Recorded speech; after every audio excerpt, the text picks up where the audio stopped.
Hello everyone, আসসালামু আলাইকুম। Welcome to my channel AF cooking angel. আশা করি আপনারা সবাই অনেক অনেক ভালো আছেন। তো আজকে আবার চলে আসলাম আপনাদের জন্য নতুন আরেকটি রেসিপি নিয়ে।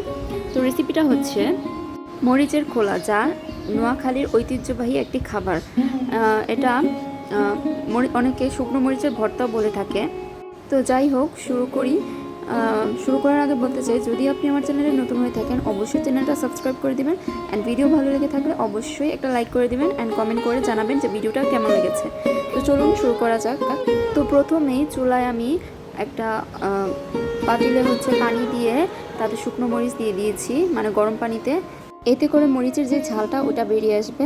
তো এই তো দেখুন সেদ্ধ হয়ে গেছে। এখন আমি এগুলোকে ছেঁকে নিব।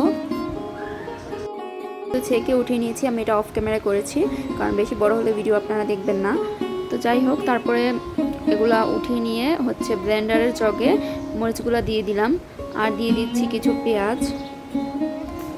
পেঁয়াজটা দেওয়ার পরে এখন দিয়ে দিচ্ছি কিছু পরিমাণ রসুন। এটা আপনারা যা যার ইচ্ছে অনুযায়ী দিবেন, মরিচ, পেঁয়াজ, রসুন এটা আপনাদের পরিমাণ অনুযায়ী দিবেন।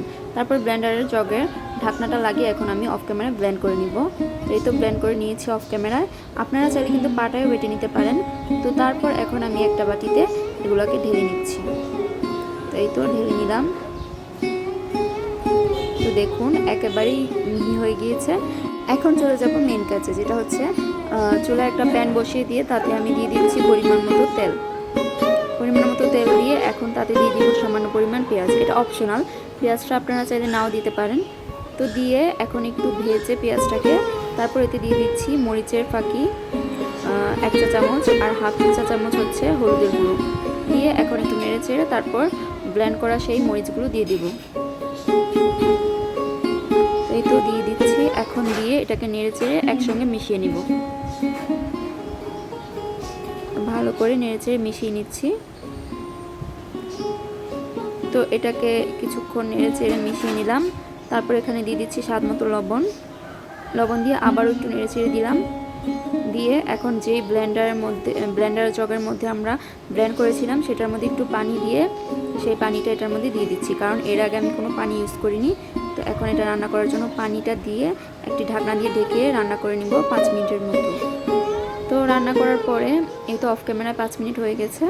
এখন পানিটা প্রায় শুকিয়ে এসেছে। এখন আমি ঢাকনাটা খুলে আবার একটু নেড়ে চেড়ে দিলাম, দিয়ে এখন একেবারেই শুকিয়ে নিব।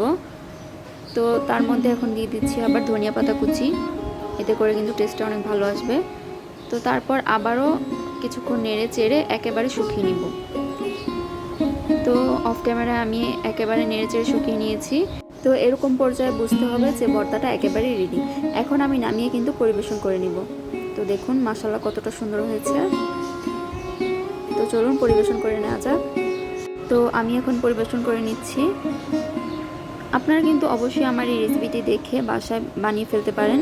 মরিচের খোলা বা মরিচের ভর্তা, এটা খেতে কিন্তু ভীষণ মজা হয়, আর দেখতেও মাশাআল্লাহ দেখুন কতটা সুন্দর। আমি একটু সাজিয়ে নিলাম রসুন, মরিচ আর ধনিয়া পাতা দিয়ে।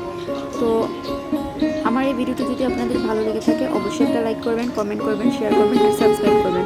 আর ভিডিওটি কেমন লেগেছে অবশ্যই কমেন্টের মাধ্যমে জানাবেন। তো আজকের মতো এখানে বিদায়। সবাই ভালো থাকবেন। আল্লাহ হাফেজ, and thank you for watching.